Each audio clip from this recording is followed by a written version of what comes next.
Дали знаете дека Менадата потекнува од 5-тиот век пред новата ера и е пронајдена во една кнежевска гробница во 1932 година во Тетово, како совршено архитектонско дело, единствена од тоа време во целото подрачје на Македонија, гробница која остана неистражена.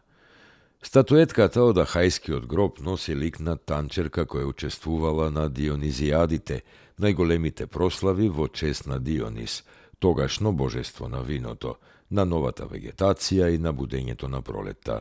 Статуата од нецели 10 сантиметри била налемена со кала и како украс на рачката на широк бронзен украсен котел за мешање вино со вода, кој се употребувал во ритуалните обреди. Според стилските особености, таа е дел од некој вешт мајстор од Тиринт, сегашна Јужна Италија. Во Македонија биле пронајдени 2 вакви Менади, од кои првата во гробницата во Жданец во Скопско, сместена е во Музеот на Македонија.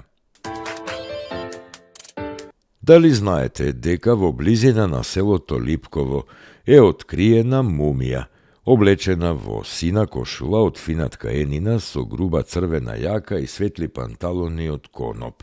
Мумијата е стара од 4-тиот век пред новата ера и археолозите ја нарекле Трајче.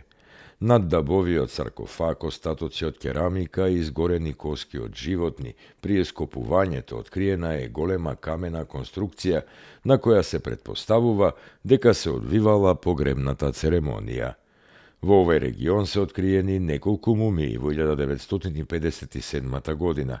Сандаците, издлабени во дабови стебла во вид на корита, се покриени со грубо изделкани штици кои се поврзани без шајки.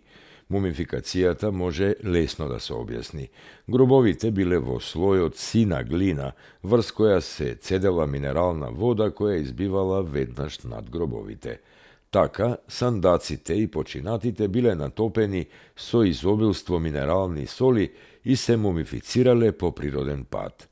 Ваквиот вид на организирана некропола не само што не е позната во Македонија, туку и пошироко на Балканот.